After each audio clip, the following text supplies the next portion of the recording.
How did we normally start these things? Just been warming up. Humming. Good evening, ladies and gentlemen. This is Gerardo Poli. And this, oh, sorry. Okay.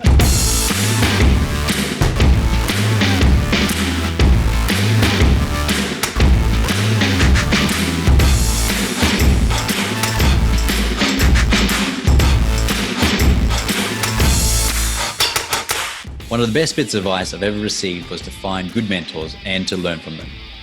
Trusted people who have already done what you're trying to do now. I've been fortunate throughout my career to have some fantastic mentors to help guide me, but I realized that they'd be hard to find and also hard to commit the time to one. This is why we've gathered some of the best minds from the veterinary world and squeezed them for their wisdom so that you don't have to learn the hard way. With the help of our guests, we flip the veterinary profession on its back and explore its soft underbelly to find the tips, tools, and inspiration that you'll need to build the career that you've always wanted. I'm Gerardo Poli. I'm Hubert Hemstra, and this is the Vet Vault.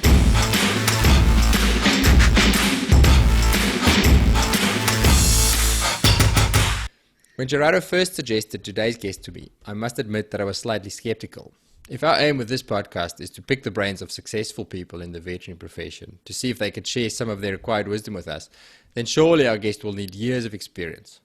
Or so I thought, but boy was I wrong. Let me assure you that you do not need years of experience to have some serious focus and have the right mindset. Gerardo, please tell us a bit more about Brooke. Dr. Brooke Schampers is an emergency veterinarian at our busy emergency hospital in Brisbane, Australia. A career that she chose very deliberately and pursues with passion and positivity despite all of its challenges. She shares her challenges and what she is learning on her very popular Instagram account, Dr_Brooke, inspiring and helping thousands of others in the process. What I found very valuable about Brooke's post and about this conversation is that unlike more experienced vets, she's not looking back at the challenges that face recent graduates through the mist of time and with the benefit of hindsight like we do a little bit. She's facing them right now. So she has to learn and apply strategies to solve these problems on a daily basis. And she has some great strategies to share with us. We talk about getting your attitude right to work undesirable shifts, practicing and projecting confidence when you're not feeling all that confident, how to deal with being a fresh-faced vet. In other words, how to ensure that clients take you seriously if you're looking very young, and how to improve your communication skills. Brooke gives advice on picking and pursuing your dream job with tips on how to get that all-important foot in the door. No discussion about emergency work is complete or would be complete without stories of triumph and failure and how to deal with the demands of a job that can be very stressful. We'll discuss some great ideas on how to keep your mind fit to fight another day. We'll delve a bit into the world of social media that Brooke finds herself in, the how, the good, and the bad. So, whether you're a young vet sharing the same struggles as Brooke or a jaded old-timer like Gerardo, this conversation is guaranteed to motivate and inspire. Please enjoy, and don't forget to stay tuned for our bonus section at the end of the episode. Hi, everyone. Thank you for joining us again. Fairly excited today. Our guest today is someone from within actually our hospital at Animal Emergency Service in Brisbane. She is someone who has shown a lot of dedication and demonstrated incredible commitment and effort to enter the field of emergency and critical care straight from university. So she'll have a lot of hints and tips, but I suppose what's more powerful than hints and tips is strategies and things that she's learned along the way. So Dr. Brooke Schampers will share with us any insights she has for those wanting to enter more specialized fields of veterinary medicine. Hi, Brooke. Hi, Gerardo. Lovely to meet you. Hubert here. Hi, thank you so much for inviting me. It's a pleasure. I can't wait to dig a little bit deeper into the life of Dr. Brooke. So just to clarify, I don't actually know this, but to clarify for the listeners, you guys actually work together in the same clinic? We do. Dr. Gerardo mentored me basically since I was in third year of vet school. And then it was probably fifth year, I started bugging him for a job and an internship. And then he's trained me throughout the internship and continuing education, along with a lot of the other senior vets in the hospital. So, and now we Awesome. work together.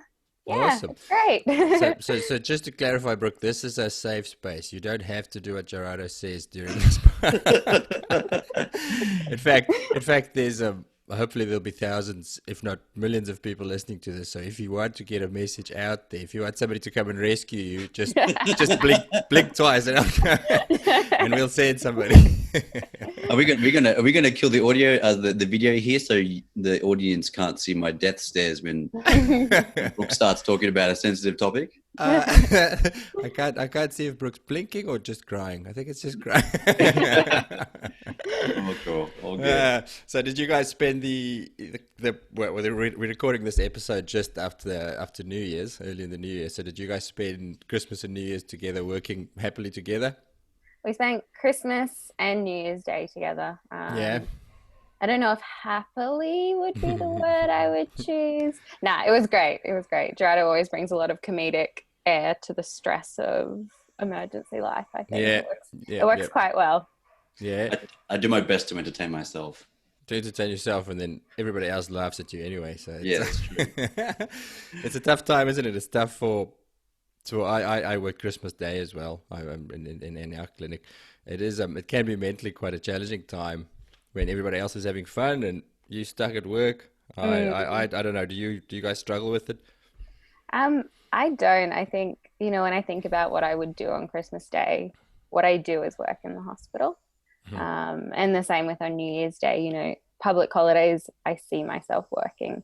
And I don't know if that's just because I love what I do or just the unfortunate reality of emergency medicine. But I know I heard Dr. Alex say, she had a choice this year if she wanted to spend Christmas with her family, and she chose the hospital instead because that's where she makes her biggest impact. And I definitely agree. That's a spectacular attitude. You're very wise. I'm a bit of a sulker. I tend to feel sorry for myself.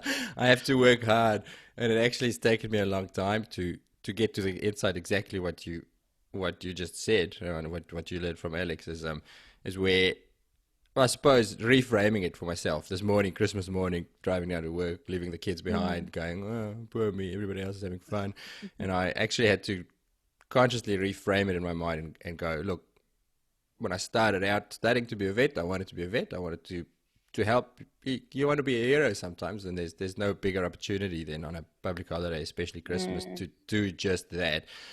So if it's about adding value to the lives of people and animals, the public holidays are probably the best opportunity to do it. And you literally get to save lives. You get to come home after Christmas and go and say, yeah, I made a massive impact today. Yeah, exactly. Yeah.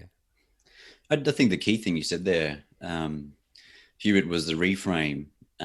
Sometimes it's maybe it's linked to the whole idea about not or controlling the things that you can control. Mm-hmm. So you can't control that you have to work on New Year's. Yep. Or Christmas, but actually what you can control is the way that you think about it. So instead of thinking, as you said there, originally the thought was time away from family, time away from children, but then you reframed it and you made it into something that was meaningful for you. I think that was really powerful. And thanks for sharing that. It's also a question of perspective is to look at it and go, yeah, it's 12 hours out of my Christmas day that I'm not spending with my family, but again, I get to go home and then I see them afterwards, or I spend the morning with them. Things could be a hell of a lot worse. But you're right. It's sometimes you have to make a conscious effort if you identify that you are not in a good mental space, is to go stop and go, how can I fix this? How can I reframe it for myself? Anyways, now we're talking amongst each other and ignoring our guests. Who are we talking? Brooke, you seeded the word impact, and yes. So, and how did you feel? Did you feel like that you had an impact over the Christmas Day and New Year's Day? Yeah, I definitely, just even I saw a returning client come in, and it wasn't even my case. And she was there on the crash bench with another vet. And I came over and I gave her a hug. And one of the first things that she said to me was, oh, I'm really, really glad you're here. And for a client to just turn around and say that to you is one of the nicest things in the world. And just to be able to be there and support them in that time is hugely monumental. And it can be as much as, sorting out a little old lady with her dog with a sore ear, and she's happy because her dog's fixed and her dog's, getting better, or sending home a really, really sick animal, or being able to look into a client's eyes and say, look, I can save your dog. You just have to let me. Yeah. And that's, massive, massive thing. And I think that's important what you said there. It doesn't always have to be just the big life-saving things. The little things, I think we all underestimate how much people worry about it and what a relief. Even the things that we sometimes think, oh, what a stupid waste of my time on Christmas Day. So it could have waited. That client's very worried, and you make their day by giving them, if nothing else, peace of mind sometimes. Yeah, exactly. And it's what's an emergency in the owner's mind, not what's an emergency in our mind as well, which I think we have to remember sometimes. Exactly. And also the impact we have on the pets, right? Sore ear. Well, for New Year's, at New Year's, I treated a dog which had a single ear infection, but it was incredibly painful. It had severe pus coming out of it and things. And we made a big impact on that particular dog on that day. So impact for the pets as well. So, absolutely. Yeah. Right. Are you gonna start today, Gerardo? Or do you want, I've got questions lined up for Brooke. You go for it. Okay, Brooke. I to try get a bit of a grip on who you are and what you do. I've been looking through your Instagram photos. That's obviously the easiest place to find. It's a great little account. Well, not that little. What's it? 15,000 plus Yeah. people. But what strikes me is, you look super young. You look very, let's say, fresh-faced. That might just be because I'm old. And from talking to other vets and listening on chat groups and that, I often find that it can be a concern for young vets. It can be a problem where they struggle with not looking young, and clients not necessarily even realizing that they're vets. Do you struggle with that? Is it something that you deal with sometimes? And if you do you have any solutions or workabouts or any tips for other young vets coming into it? How do you deal with it? Yeah, definitely. I think, I'm just turning 24 next week. And I think going into a consult room, I don't set myself up for failure. I don't set myself up for people to just look at me and think I'm just a young person. And I don't let myself become confused with being a nurse or a receptionist or anything like that. So I always make sure that I wear my name badge. I walk in and I introduce myself as Dr. Brooke. And then I usually shake a client's hand and I set that authority in the room straight away. So I don't let myself be put in a situation where I can be perceived as young and I guess less knowledgeable than what an older vet would be. And I think that's a really, really important thing, that you set up that expectation when you walk into a consult room, because as soon as you've dispelled that myth, you earn a client's trust almost immediately, or at least the starting of building a trusting relationship with them. Absolutely. Okay, that's very, very valuable. It's communication, isn't it? It's communication and first impressions. Definitely. I've got a keen interest now in consult mentoring and consult formats, and what Brooke said there is critical. It's critical for new graduates or for young appearing, maybe there's a bit of envy coming into my voice there, young appearing veterinarians. But I'm sure Hubert's incredibly envious. But yeah, setting I suppose the expectation, but also setting the scene, setting the stage. That I suppose who you are and what your role is in this upcoming interaction with them. So then, yeah, I suppose I'm going over the same thing that Brooke said, only because that's really critical, and that would be one of the key things that I would think new graduates or vet students would take from this is really got to set that scene, not with an aggressive authority, but it's clear, confident, and just connected sort of interaction, saying, "My name is Gerardo, and I'm your veterinarian tonight." Yeah, and I don't know whether it's an issue as well coming out of university. Maybe when you've just graduated, you don't have that self-confidence yet, even though you've earned the piece of paper that says you're a doctor. Whether a lot of, younger veterinarians still don't have that confidence within themselves to kind of announce it to the world. And it's when you introduce yourself to a client as a doctor. It's not being conceited or up yourself or anything like that to say, look, I'm Dr. Brooke. Yeah. But you just say it with a smile on your face, just so that they know who you are. And that's the biggest thing, because you're going to be the person treating their pet, and you want them to know that you're the vet, not the nurse treating their patient. And look, it is hard. You come out and you are probably, no, not probably, I certainly was. You're scared and you're a little bit nervous initially, and you walk in there maybe not feeling the most confident, but you've got to practice looking the part. And I think maybe that's the key. Maybe you need to, well, if you don't have it naturally, it's practice. In the evenings, stand in front of the mirror and say, "Hi, I'm Doctor whoever," and actually just get at least that impression of confidence instilled in you, so you can portray it on the day. I think that's important, practicing confidence as well, because there are times where you have no idea what's going on with their patient, but you can't let them know that, because you need to do more tests to be able to find out what's going on. You might not know initially, but you still have to project this air of, look, I don't know exactly what's going on, but I know what I need to do to find out. Absolutely. And it is all about that projecting confidence, even when you're a little bit scared about what's going on with the patient. And, it all does tie into that. Would you feel that maybe confidence is something that you project, but it really starts somewhere deeper? It starts deeper than just the feeling that I need to be confident. But in order to feel confident, then you either get that through competence, right, where you've done it over and over again, like Hubert said, you practice in the mirror your intro. But maybe it comes from a deeper sort of sense of maybe courage or something like that, where you haven't done this before, but you have this certain level of courage which enables you to go, this is what we need to do. I can step into that room and this is the person I'll need to be.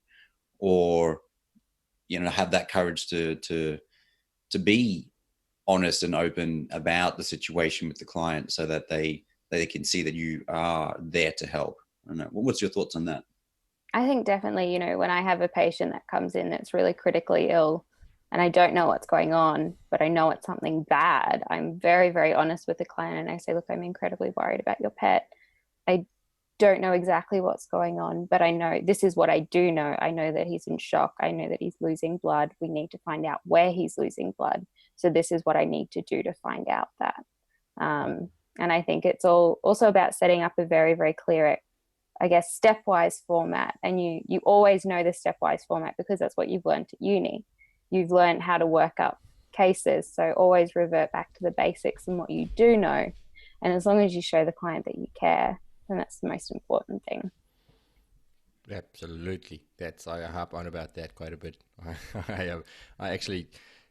I wrote a little blog this week, but based on something I read outside of veterinary science about that, showing your empathy. It's a little interesting chapter in one of Malcolm Gladwell's books that talks about the subconscious and the subconscious part of communication, and a study where they looked at human doctor-patient communication. And long story short, but they found that doctors who came across as really dominant were tended to be sued or have some official action taken against them much more likely than ones who came across as primarily concerned. They say even anxious, come across as anxious and concerned, they get sued less than doctors who come across as really dominant and bossy. So that's a vital little piece of information. Oh, that's juicy, mate. I love that. I'll send you that link, Gerardo, if you want to read it. Please do. So do you guys? So we're on the topic of communication. Brooke, have you ever done any official communication? I suppose education or continuing education or special training, or is it just all on the job training? We're very fortunate. Where I went to university at James Cook, we have a communication course structured through our university degree. Oh. And at the time, you sit there and you're like, oh, this is a waste of my time. A waste of my time. Team building. What type of personality am I? Blah, blah, blah. Yeah. But I think unconsciously the important parts do sift through and stick with you. And then the rest of it is I think, learning on the job. Yeah. And until you actually get in there, you don't realize how important communication is, because there's nothing like trying to beat it, like you're beating your head against a brick wall trying to convince a client to do something if you don't have the right communication skills to be able to do it. And I think that's so important in veterinary medicine, because if you can't communicate what their pet needs Yep. efficiently, then they're not going to do it. It can be anything from your dog needs a dental and the owners go, oh, okay. But then you go, no, your dog needs a dental because their mouth is ridden with bacteria. It's infected. It's painful when they eat. Oh, he's still eating dry bickies. But, you know, put it in your perspective. Would you still want to eat a raw carrot with the tooth falling out? Exactly. And it is all about communication. And if your communication is ineffective, then you can't help the patient, which is ultimately what you've gone into this industry for. So I think it is a very underestimated skill until you actually step into a consult room and you're like, oh shit, I should have paid attention more. Yeah, absolutely. That is really a very valuable thing that you guys had at your uni. We certainly didn't have that. Have you or you, Gerardo, have you come across any other resources that people, if you didn't go to James Cook and you're a young vet and you think, oh crap, I really need to work on my communication skills, have you come across anything valuable that people can refer to, or you know, training sessions or anything like that? There is a book that I'm reading at the moment. It's a book that's purely based on an expanded explanation of the Calgary-Cambridge consultation style. It's 300 pages. It's pretty dense, but there's heaps of little nuggets of information in there. We can post it in a link in the actual show notes. In the show notes. But there is no real course out there that's designed for effective communication.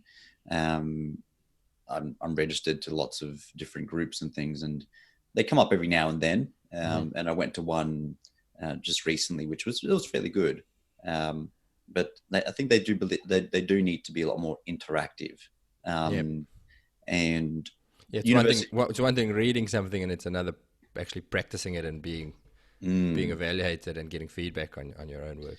I think it comes down to, if you're a new graduate, then have the ideas of what you know to be an effective communication or consultation style, then reflect. So self-analysis is by far the most important thing.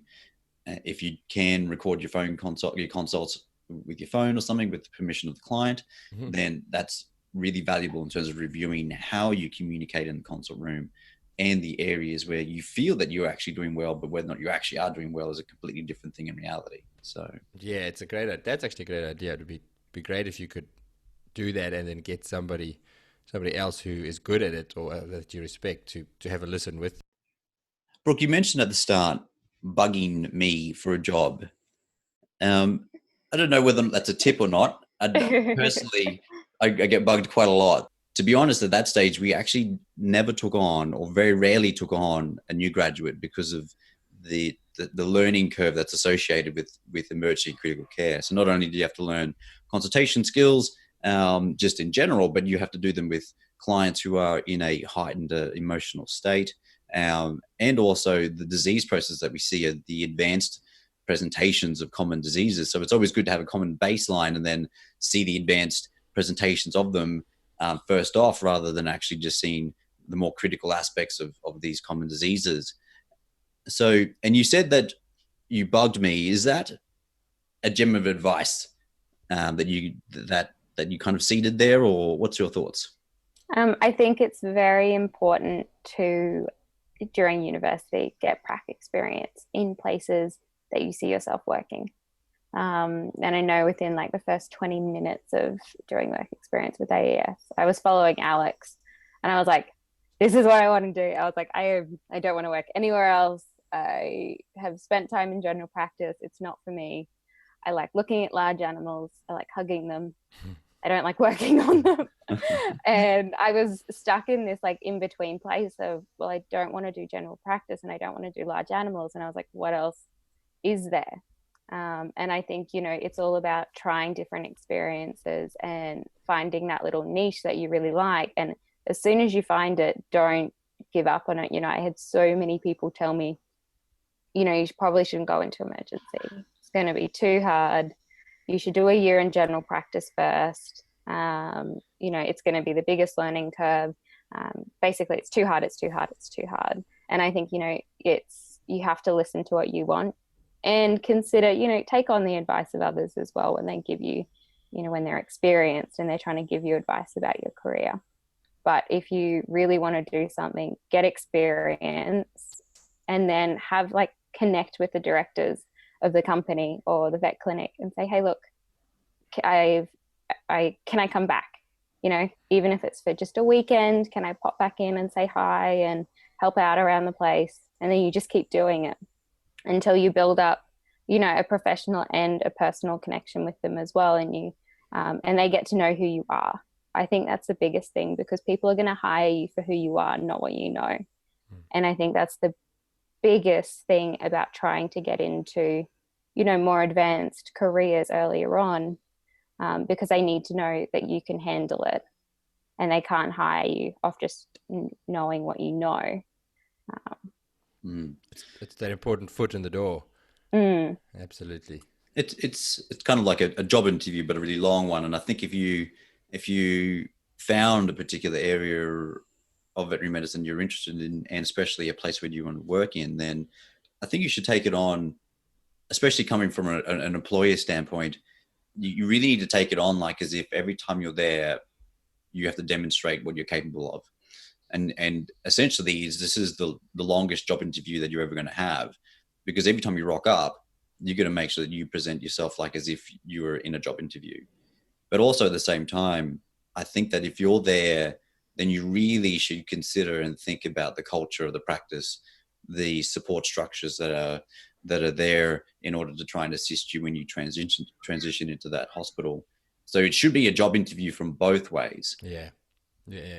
Your story worked out well, Brooke, but I think possibly in a different emergency practice that didn't offer the support, it might have been a total disaster. But I mean, I did a lot of prac work in other emergency hospitals, and we still saw cool cases, but the difference was it was one vet by themselves, sole charge overnight. And I was there as a student in fifth year, and I almost ended up being a second vet to assist. Yeah. And I was like, no way. And I remember just thinking back to a case at AES when I was like in the middle of this crashing patient at this other practice. And I was like, there were 4 vets around a single ultrasound exam. Yeah. And they were all just sitting there looking at this ultrasound being like, is that a foreign body? Is that not a foreign body? Should we cut? Should we not cut? And you had like everyone just there to support you to make that decision, because it wasn't a clear, straightforward case. And then that's something that you do see every single day at AES. Like I remember we had a really crashing patient, had a pericardial effusion, and everybody dropped what they were doing. Yeah. Someone was, doing a pericardiocentesis. Someone was grabbing blood from the blood bank. There were 3 people trying to get IVs in. Everyone was monitoring the vitals. And like, if you were in any other practice, sure, you'd probably still be able to save the patient, but you'd be doing it by yourself, and it would be so much harder. And I think that was a big thing that really attracted me to AES, is the amount of support that you have, which is really important, because you know that you're going to be dealing with incredibly sick patients, and what you need is support, especially as a new graduate. Sounds like you're going to be getting lots of job applications, Gerardo. Don't worry, I get a lot of them through Instagram. But maybe the whole idea there, Brooke, is actually you set yourself up for success, right? You had a career that you wanted to enter, and you presented yourself in a way that was, I suppose, as an employer, like a good candidate to employ. But then you also then picked a practice or picked a hospital where you knew that you would have support, you knew you would have the backup. So in a way, you had an outcome, right? The outcome was being an emergency clinician.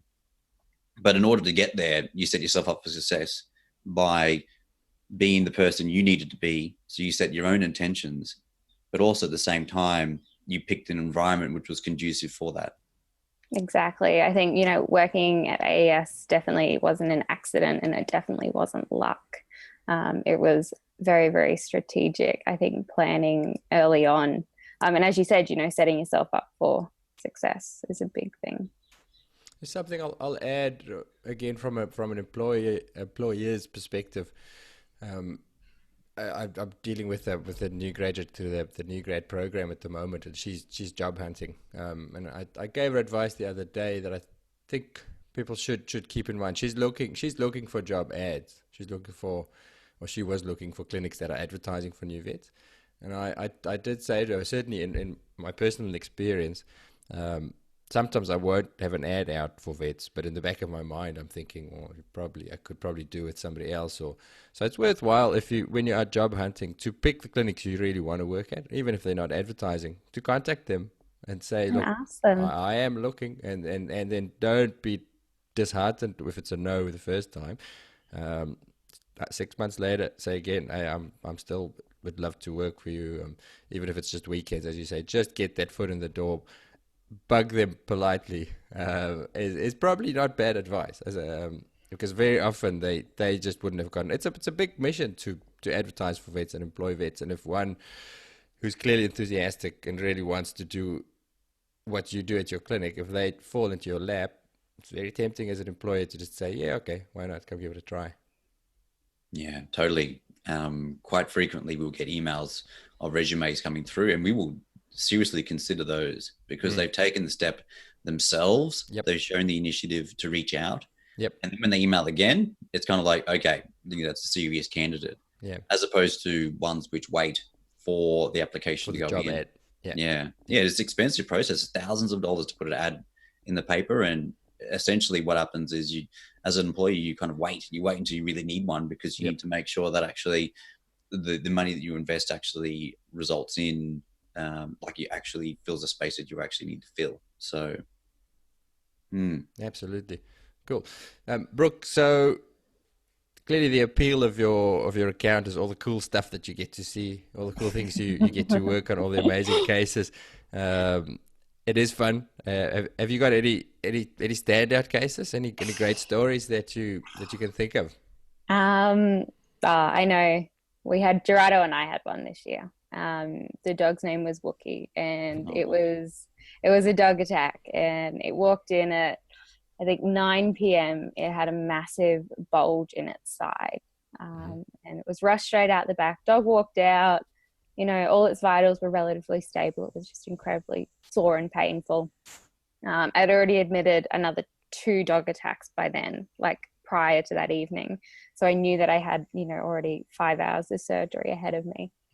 And I walked into the consult room and I was chatting to the client, and she was like, "Oh, do you think it could wait till tomorrow?" And I said, "Look, I don't think so, because I think your dog's intestines are sitting under its skin."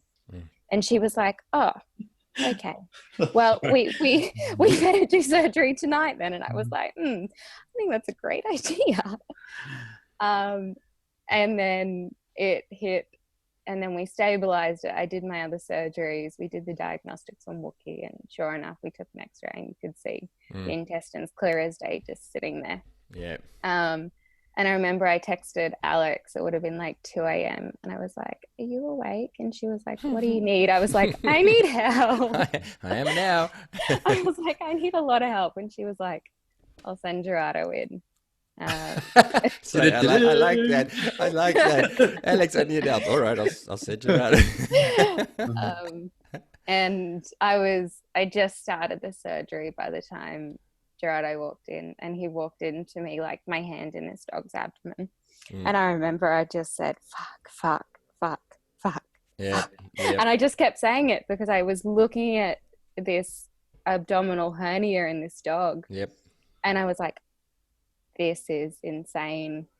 I was like, I don't know if I can do this. I just stood there like looking at this dog, and Gerardo came in and he was like, "Okay, what do we got?" And he started stitching this dog up, and I was there assisting. And then the dog's respiratory vitals started to just plummet, and we were like, what is going on? And then we looked at the other side of the dog, and it's got a diaphragmatic puncture. Ooh. And we were like, okay, so now we're going to do a thoracotomy. And this was like 7 a.m. in the morning, I think, when we found that out, and we'd been in surgery for about 3 hours already.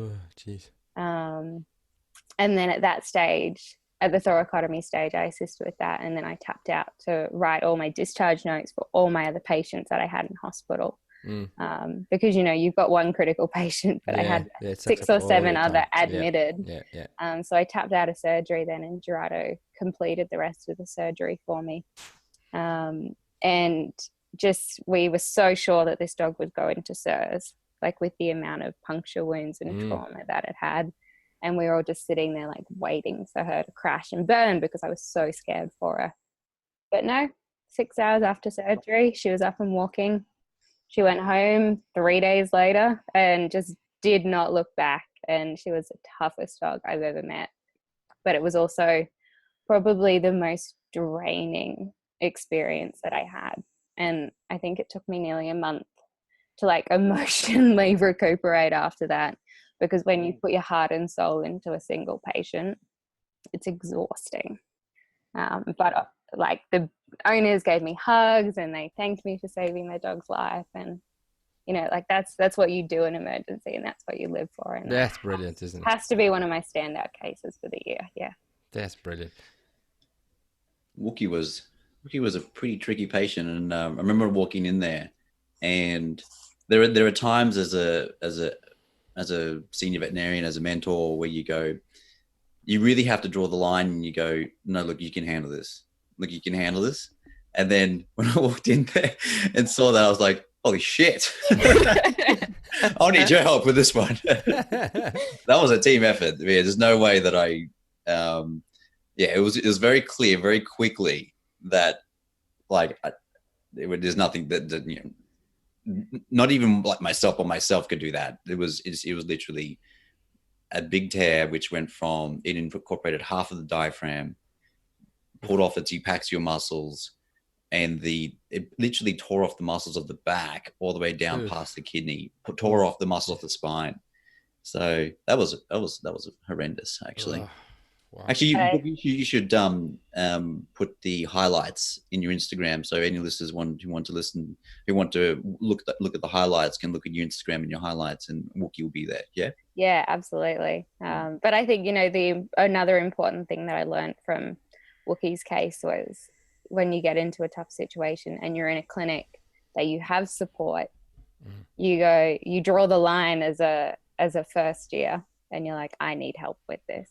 And I was completely okay with asking for help. And I think that's a big step that new graduates have to get over, is asking for help when they need it. But, you know, she walked in and I was like, I am going to need help with this case.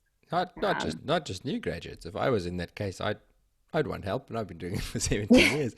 I'd also love a bit of help with a case like that. And you should never ever get too self-important to admit that you need a bit of help.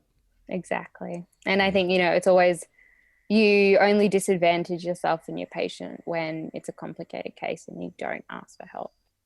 Yeah, and yourself. Well, that extra stress you put on yourself is not necessary.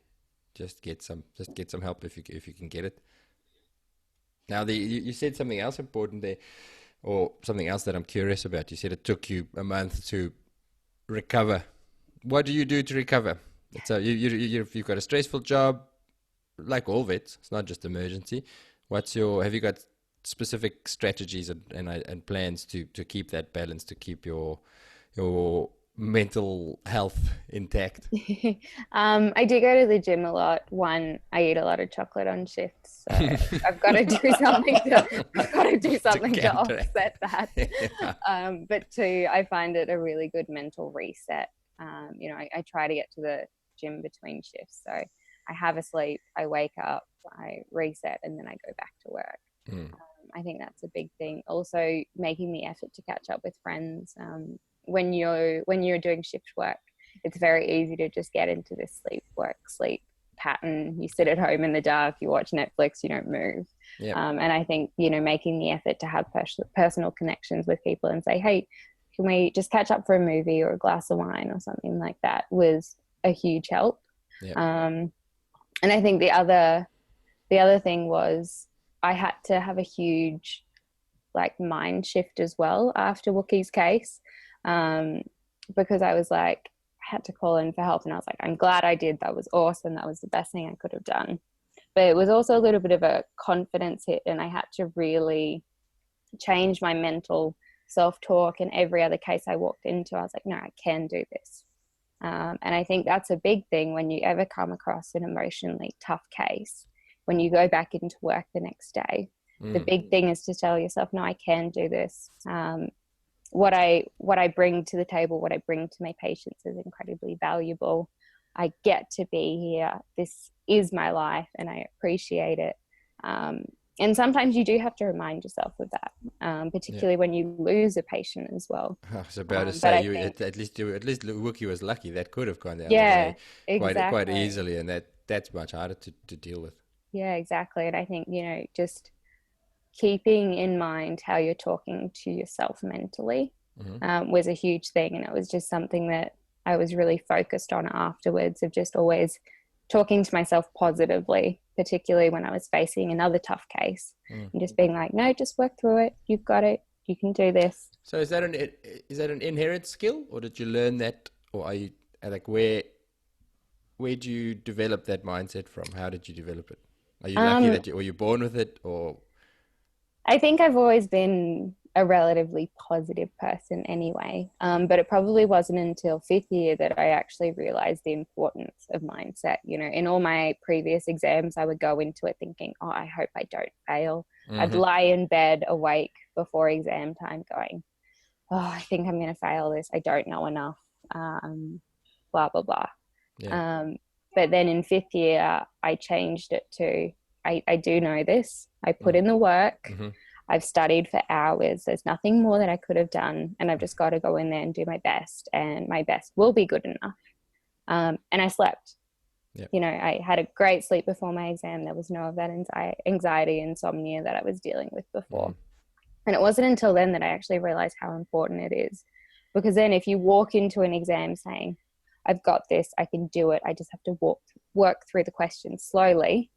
Right. So then when you get to a tough question, you just don't throw up your pencils and say, no, fuck this, I can't do it. Yeah. You sit there and you go, no, hang on, picture the page in my head, and you just work through the questions slowly. And it does have a really big mental impact, especially for exams. And I think that's where I learned it. And then now I've just kind of carried it through into my career.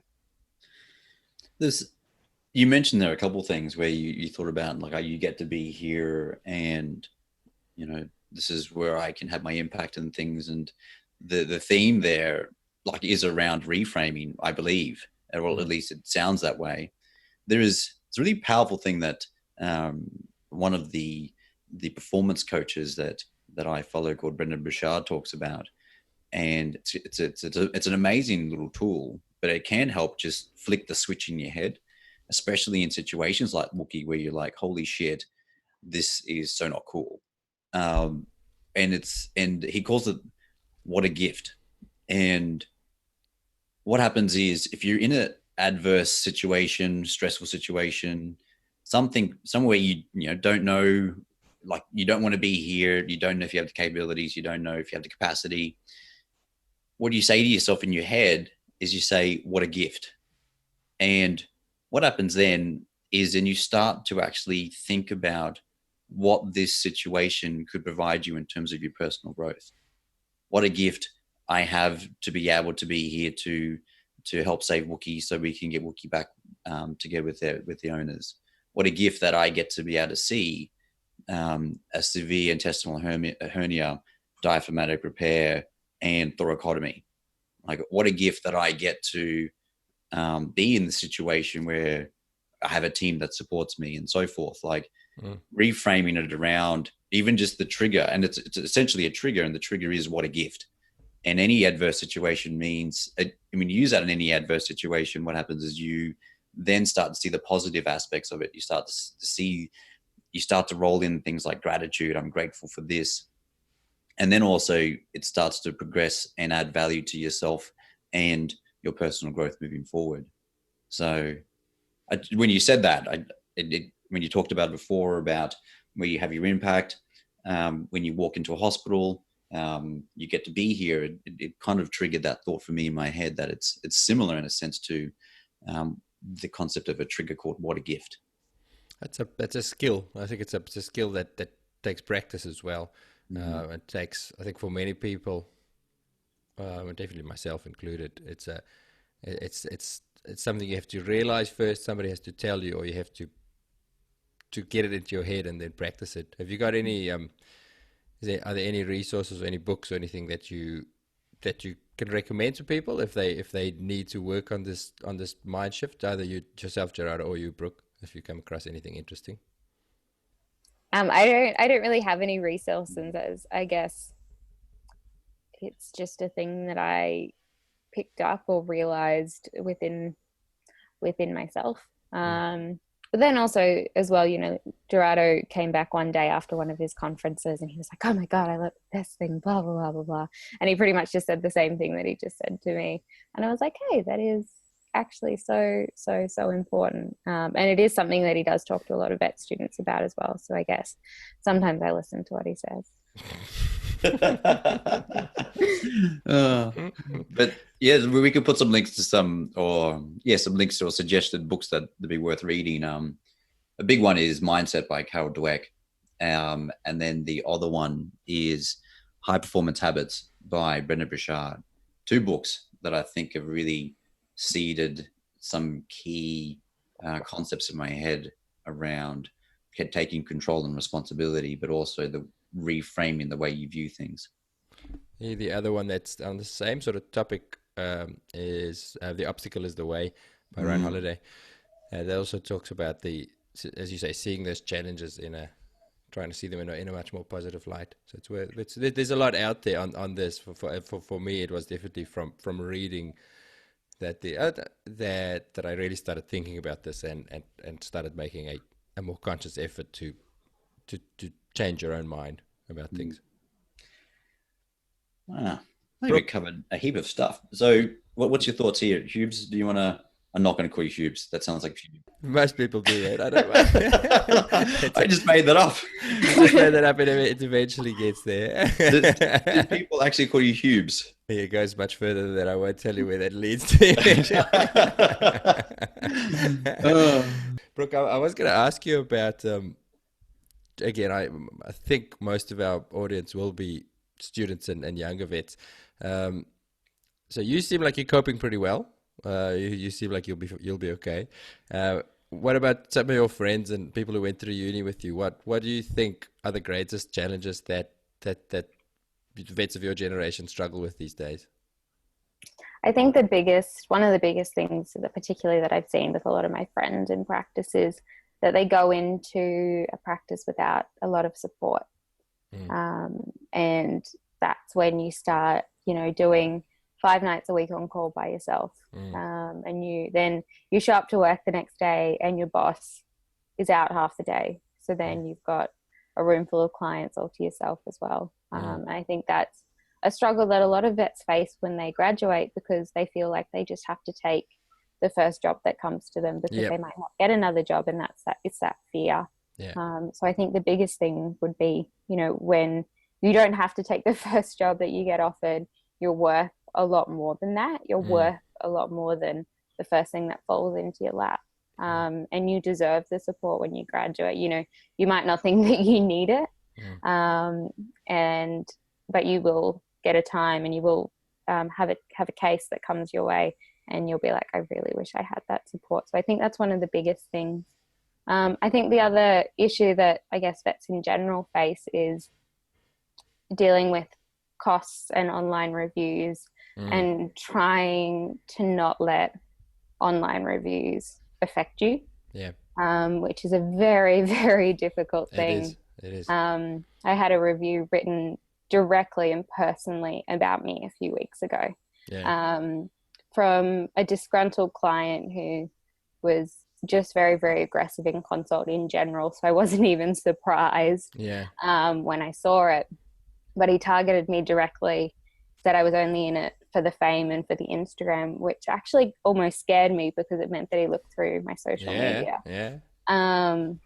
But it's all about just saying, look, there's some clients in life who you're never going to keep happy. Yep. No matter what you do. You could sell a kidney for them and they probably would still not be happy. And I think that's the biggest thing. You know, you can only do your best. You can only act with the information that's in front of you. And as long as you give 110% every time and you care for your patients and you do what you would do for your own pet, then I think that, you know, no matter what people say, as long as you know that within yourself, I think that's the biggest thing to remember. Yeah, it still hurts, doesn't it? Still sucks. Even when you It know really it. sucks. The social media thing, I think, is it's a blessing and a curse at the same time. It really is. I'm still trying to figure out how to do. My advice for myself is mostly just don't look at it. I try seriously. If you don't see it, it can't hurt you if you don't see it.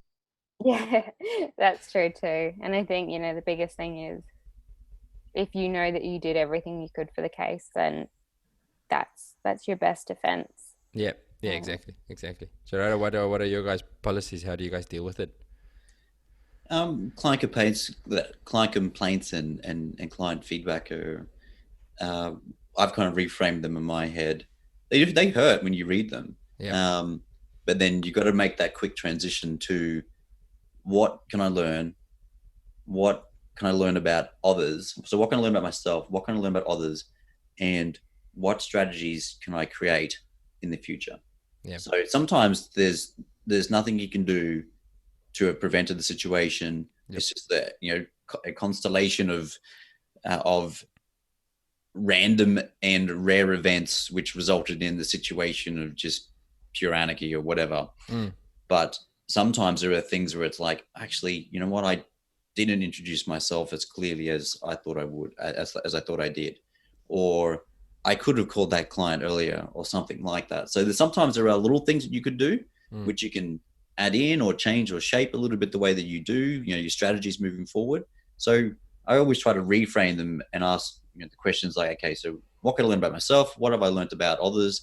And what can I do next time? So, and then from there, what happens, you slowly etch away and the feedback you get comes like almost like what a gift. Yeah. What a gift that this client told me something that I can learn from. Yeah. See, the ones that I talk about not looking at, I don't mind client feedback and client complaints even. If it's valid and you can always learn from them. The ones that worry me are just the trolling. Oh, the trolling ones. You know, I get trolling ones all the time. They're just grumpy about the money and then they make up stuff to just to vent their spleen on the internet, and it makes me Yeah. Well, see, sometimes those trolling ones are the ones where you go, what have I learned about myself that this affects me? What can I do? What do I learn about others? Okay, that person has other issues. Okay.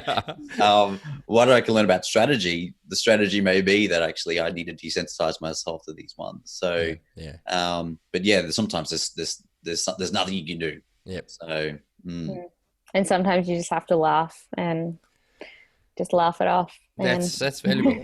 And move on. Yeah, absolutely. Yeah. No, Gerardo, I'm towards the end of the official questions. So do you have anything else you want to discuss with Brooke? I think we have covered some very, very valuable ground. Yeah, no, I don't know if I have any more questions. How about we do the final little bit that we always seem to run out of time to do? The short ones. The short ones, Hubert. Okay, so Brooke, I've got a couple of short questions that we try to ask all of our guests. We've already covered some between me and Gerardo, but what about your reading options? Have you got any books that you recommend to people, or that you think I should read? I am a sucker for nonsense romances. Oh, okay. Oh, please recommend one to you. I love the Katie Ford series, and it's always set in like the English countryside, and it's those books that I take on holidays and I sit in a deck chair and I just read for 6 hours straight and don't move, and it's my happy non-thinking place.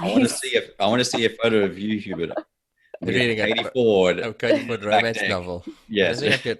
I'd probably be crying too much to read.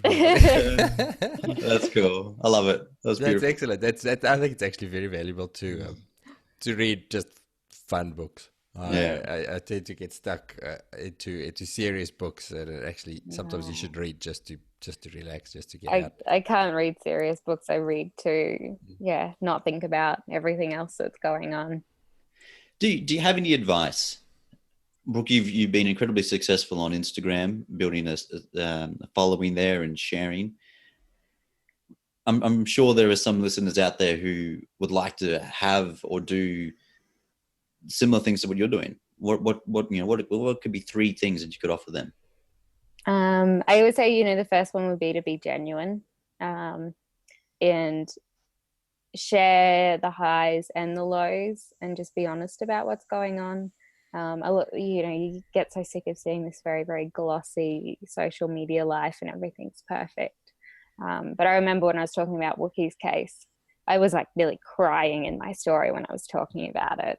And I think, the biggest thing is to be genuine, because then people actually know who you are and they want to connect with you for who you are. And I think that makes a stronger following and a more loyal following.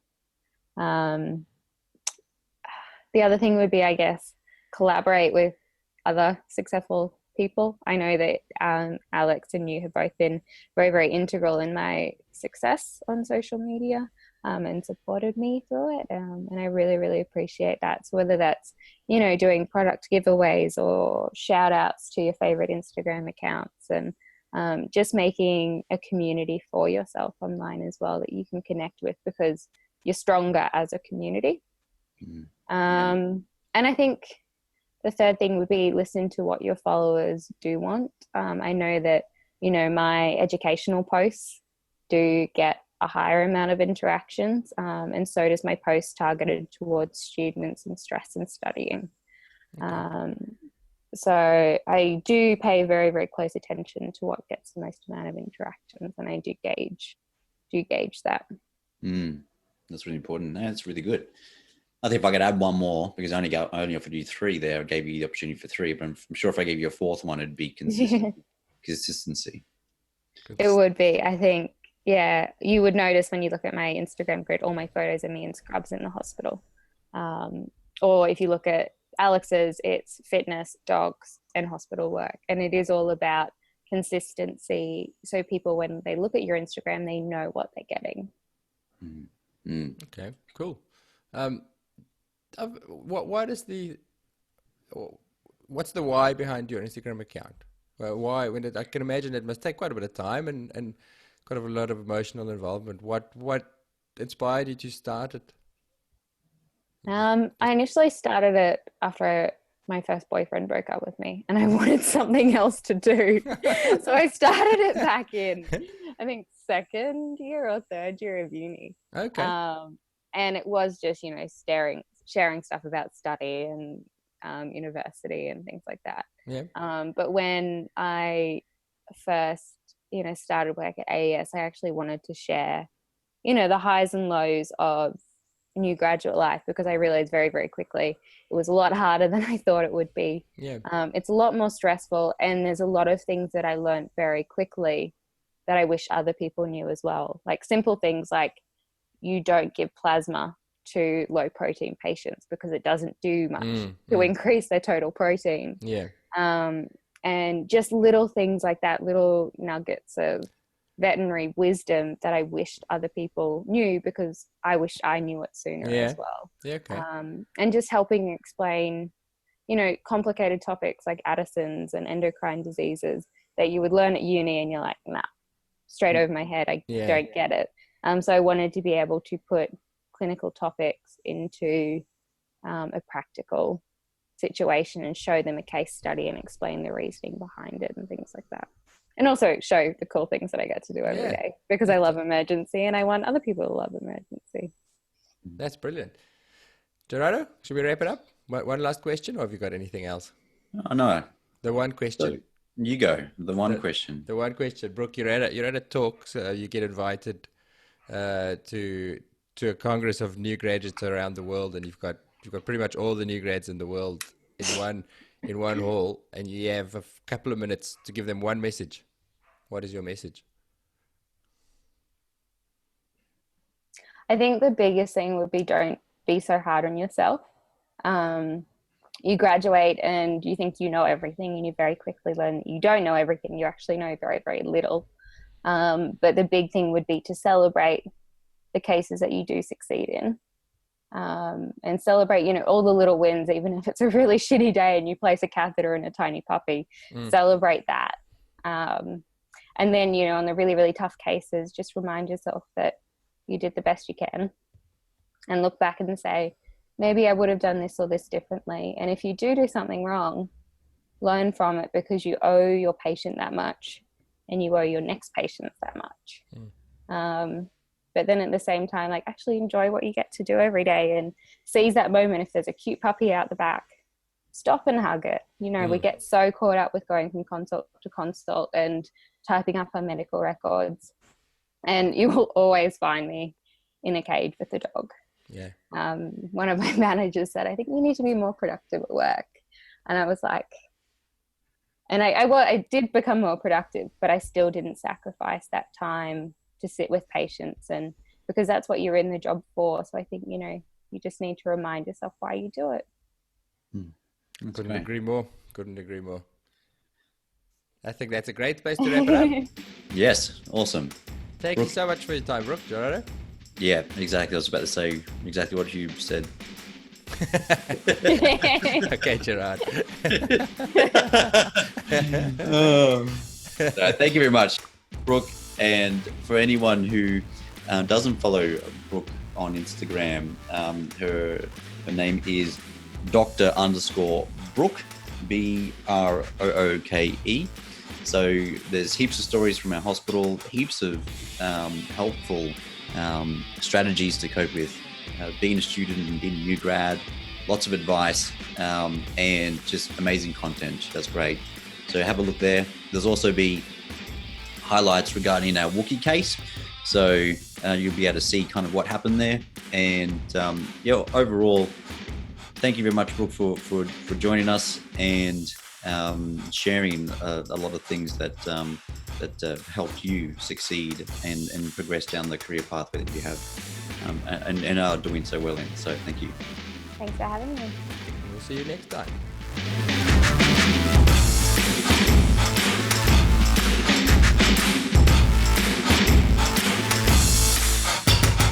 Okay, team, time for the bonus section. We hope you've been listening carefully. But in case you haven't, or if you don't know where to start, here's our take on what you can take from this episode that will really add value to your career. First off, pull out your diary and look at the next public holiday shift that you need to work. How does that make you feel? Do you feel sorry for yourself? Are you anxious about it? Now, think about all the good that you can do on that day at work. How many people can you help? How many animals are you going to help on that day while the rest of the country is slagging off on holiday? How much will you learn on that day? Maybe this is what you're meant to be doing on your public holiday. Next, if you're job hunting or will be in the next year or so, picture the sort of place that you'd like to work at. Do you have somewhere in mind? Write down the place that you'd like to work at the most. Now, find a way to get your foot in the door. Google the clinic, Facebook stalk the staff, learn their culture, what makes them tick, then phone and speak to the practice manager or one of the veterinarians and ask about volunteering, seeing the practice, cleaning the kennels. We have dozens of students that come to our practice, and quite often they're the people that we will hire in our emergency hospitals. Next, ask your employer if they'd be okay if you recorded your consults.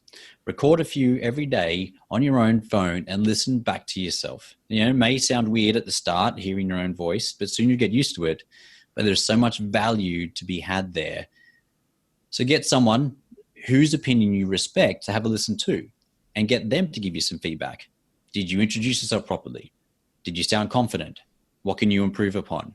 How could you deliver the information that you need to deliver in a way that is effective and has the desired outcome? Think back to the last negative experience that you had at work or in your private life, when something didn't go the way you planned, or when you had some negative feedback. Try to remember what your thoughts were at the time. Did you feel like you were worthless or an idiot? Did you get defensive?